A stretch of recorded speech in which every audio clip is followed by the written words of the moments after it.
Welcome to the Unborn Prisoner Project, a channel focused on promoting information about pregnancy and incarceration in the state of Maine. I'm KJ, your host, and today we're having a conversation with Kelly Johnson. Kelly is a born and raised Mainer, mama too, and badass grant writer. Thank you for having this conversation with me today, Kelly. So my name is Kelly Johnson. First and foremost, a mother of two. I have a 15-year-old boy and a 3.5-year-old daughter. My 3.5-year-old daughter was born while I was incarcerated at the Maine State Prison. Not the Maine State Prison, sorry. The Maine Correctional Center.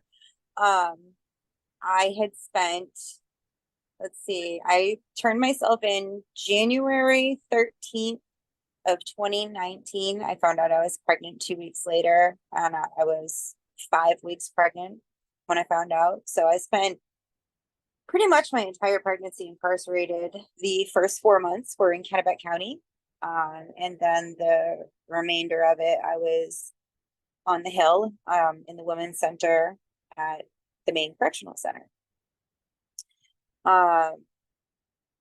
It was quite an experience, to say the least. I had a lot of complications. Because my son was a premature baby when he was born, I was considered high risk right off the bat. I had issues with my diet, calcium deficiencies. I had placenta previa and partial placenta abruption at 4 months, and they had to transport me to the hospital. I actually woke up that morning bleeding, and I broke out of my cell and I hit the emergency button in the day room, and 6 officers came running, and then I was told to prove to them that I was bleeding. So here's the blood. What else do you want from me? And then they proceeded to, have me wait in intake for 3 hours before they would call an ambulance. So I'm in the process of losing my child, and they're just waiting on some doctor from Ohio to say it's okay. 3 days after that, I was sentenced and sent to Windham. The first 2 weeks, they forgot about me being pregnant, so I was in the pods. First 4 days, I think I had no clothes, nothing but that all god-awful green jumpsuit. And then I went to the Women's Center. I started eating a little bit better, because let's face it, Kennebec County has some of the most horrible food. I ended up getting gestational diabetes, which they refused to treat and test me properly. I'm going to explain that a little bit more in detail. So when you're gestational diabetic, your numbers need to be under 125, 120. When you're regular diabetic, they need to be under 150. I was testing at 140, and because I was pregnant, that just gestational diabetes. But the prison medical staff thought they knew better than the OBGYN and said that I was not diabetic. So they refused to test me at the correct times, and they refused to give me the insulin that I was supposed to be on. Gestational diabetes is intolerance to carbs. So what do they feed you in prison? Nothing but carbs. They say special diet, they mean extra graham crackers in a jar of peanut butter. Not even in a jar, a cup, twice a day. So that's what special diet means. I ended up going into labor on September 18th. I had her early in the morning on September 19th of 2019. She had a little bit of jaundice, so she had to go to the neonatal care unit for a little while. So I spent about 11 hours with her before she had to go to the NICU, and I didn't see her again really for 4 months until I was released. So it was quite an experience. I definitely wouldn't recommend it to anybody. With you had already gone through pregnancy, right, as a free community member. Thank you so much for sharing a little bit about your maternal health experience. Do you want to talk a little bit about experiencing motherhood while incarcerated? Was there anything that allowed you to remain a sense of connection to your children, especially your newborn? So As far as my newborn daughter went, I felt like the only thing I could do for her was breastfeed. The problem with that was that I had no family that could transport breast milk. So I ended up calling the Maine Breastfeeding Coalition, and they actually set up this range of volunteers that would come pick up my breast milk and drop it off to my daughter's doorstep in Winslow with her grandmother 3 times a week. That was the only type of connection I really had to my daughter, was knowing that I was still feeding her and I'm still able to do something for her while I'm stuck in Wyndham. And as far as my son goes, I was waiting to go home on supervised community confinement the whole time. I should have been eligible in August. I didn't get eligible until November. It was a sentencing issue. I had to go back to court a few times to fix it. But my son kept asking me, and I would call him every Friday in order to save my phone time. I called every Friday. And every time I would talk to him, he would ask me, Mommy, when are you coming home? Because it was supposed to be 9 weeks. And 9 weeks turned into 13 months. And that was my fault. And I take full responsibility. But that broke my heart, listening to him say, Mommy, when are you coming home? And having no answer was just awful. I can definitely say that my relationship with my son has not been the same since all of this. I mean, he's here now. I have him all the time. We have a good relationship, but he's nowhere near the mama's boy that he used to be. My daughter, on the other hand, I was separated from her for 4 months. I was able to have her latch, so that was good. But then I totally gave up on breastfeeding after I got her to latch, because I guess it was that connection that I needed. It's tough being away from your kids, it's really tough in general. And I'm thankful for the Maine Breastfeeding Coalition and everything that they did to help me help my daughter during that time. So you had spoken to about how during your pregnancy you received care in both a jail and prison setting. I want to return to this just because I don't believe many people understand well the differences between those correctional facilities, a jail and a prison. Would you mind kind of just better explaining and detailing the differences in care you received in jail and in prison and why that may be? Sure. So when I was in Kennebec County Jail, they sent me to um Maine Family, oh my God, what is it? FMI, Maine Family, forget what it is now. FMI in Augusta, they sent me there. And I had asked if I could see my regular doctor, and they said, oh yeah, sure. And then they said, oh no, we can't do that because it costs too much to transport you there. So I had no say in who my provider was, for one. The other thing is each facility, whether it be county, in different counties have different contracts with different healthcare providers. So each county has a list of approved medications you can and can't have. I was on 7 different medications when I went into Kennebec County, and I got one ointment out of those 7. The one thing that I was on prior to going in was Wellbutrin.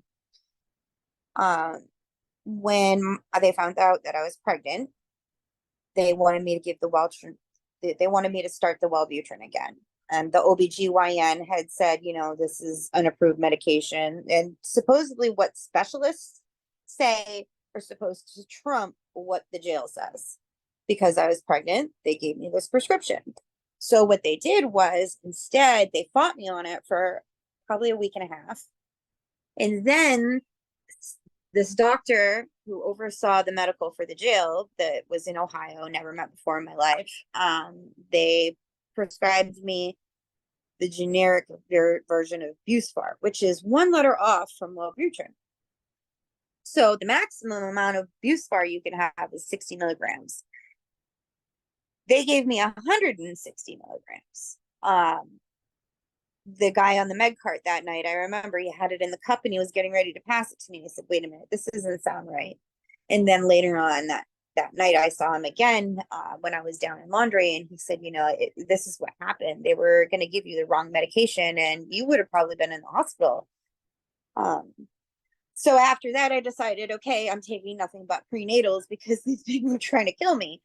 And that's the other thing is every time you try to advocate or argue, you get a write up or you get reprimanded somehow, and you're always in that constant fear is, oh my God, if I advocate for myself or my baby, am I going to make things worse? And that's horrible. That's horrible. I will say that most of the staff there really do try, but there are select few that just don't care. It's like they're there to watch you in misery. Thank God for the select few that would, give me an extra orange or, just little things. The little things were like incredible. So in prison medical, it's much of the same, but your approved medications list is longer. Other than, the gestational diabetes issue. So when I was in prison, they had sent me to the OBGYN at Mid-Main Medical Center.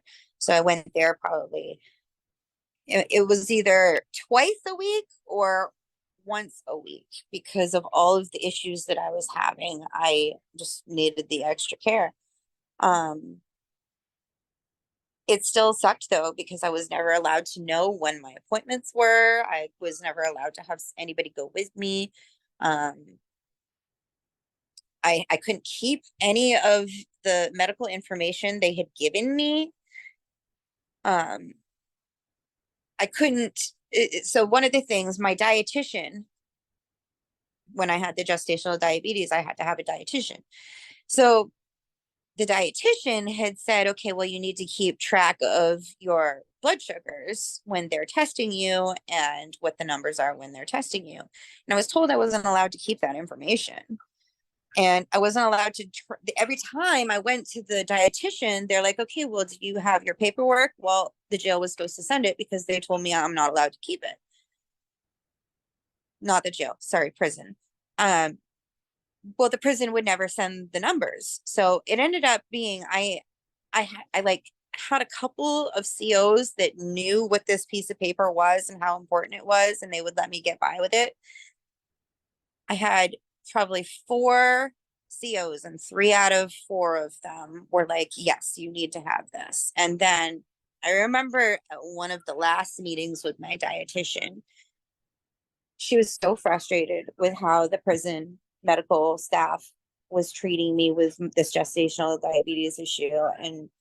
And she looked at me and she looked at the CO that was sitting next to me and she said, this is really serious. This could lead to brain injury. It could lead to you having diabetes for the rest of your life. It could, I mean, this is a really serious issue and you and your baby are in jeopardy right now. When we got back to the prison that afternoon, I think the CO had reported this to the warden, and the next day, everything was fixed. So, like I said, when sometimes you get a CO that is actually compassionate for you and will advocate for you. Thank God for this wonderful woman, because where would I be without my insulin when my baby was born 2 weeks later? Fought with them for 6 weeks, 6 weeks about insulin and diabetes testing. And within the last 2 weeks, I got it fixed. Thank God. But so I guess in comparison, they're not that much different, but they're the medication list that you have in prison, the allowable list is longer than what it is in jail. Much of the rules, though, still apply to both facilities. It That was sounds kind like of something to a very be. long-winded answer. No, I love it because I think with that, and like you said, difference, that's the biggest takeaway is that no matter where you're at, whether it's a prison or a jail, every facility is going to be very different. And those differences are going to have direct impacts on a person's health. And that's really important to sit with because, like your unfortunate experiences show, that can mean very drastic things for one person's health. I had remembered in a conversation we had had a little bit ago that the very first thing you did when entering community confinement was go testify for reproductive rights of people incarcerated. Now, with this platform you have, what suggestions do you want to give to community leaders so they can continue to build more peaceful and sustainable communities for families? Do you think there needs to be alternatives for incarcerating pregnant people? I do, but it's not that cut and dry, right? Like, so that bill ended up dying during COVID, but luckily, the Maine Department of Corrections had implemented some of their own internal policies based on that bill. Um, the Maine Department of Corrections has definitely made some serious strides towards being gender neutral and, providing women with the necessary health care that they need. I'm currently working on another project that is doing breast cancer screenings and health screenings for women that are in reentry. So, they're definitely making some progress, especially in comparison to the rest of this country. We're like one of 11 states out of the 50 states that have made these rule changes. So, um, I just don't think it's that cut and dry, though. If you were to go and say, okay, well, we're just not going to incarcerate pregnant women. Well, sentencing takes so long to go through the courts. It's very possible that a woman is going to go get pregnant so that they don't have to go to jail or prison. They'll just go get pregnant on purpose and have a baby, and Lord knows what will happen with the baby because they don't want to spend a day in jail or prison. It's a sad reality, right? So you can't just say we're not going to incarcerate pregnant.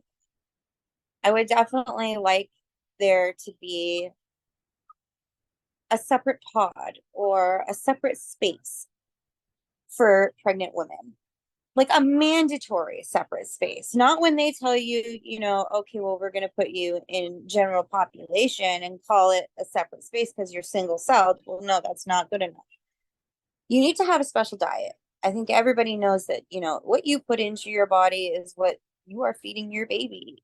What everything that you do affects your baby.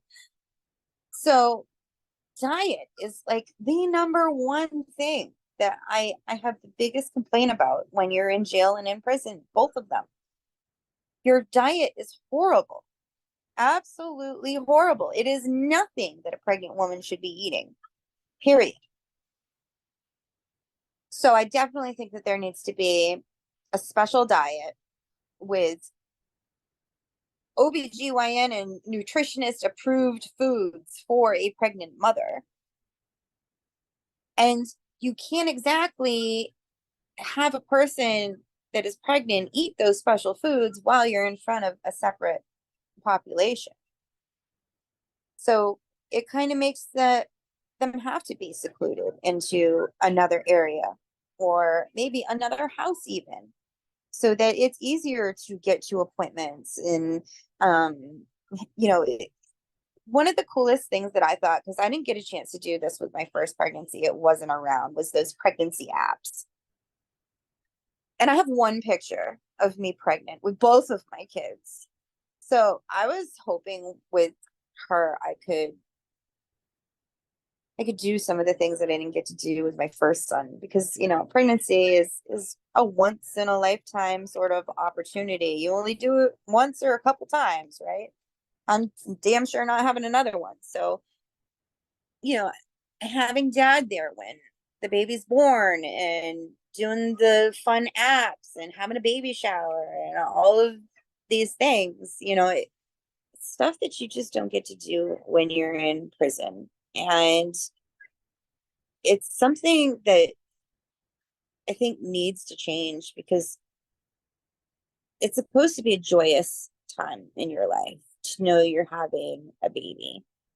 And I wish I could have enjoyed it as, I mean, I made the best of it, but I wish I could have done a lot of things differently. And I wasn't allowed to.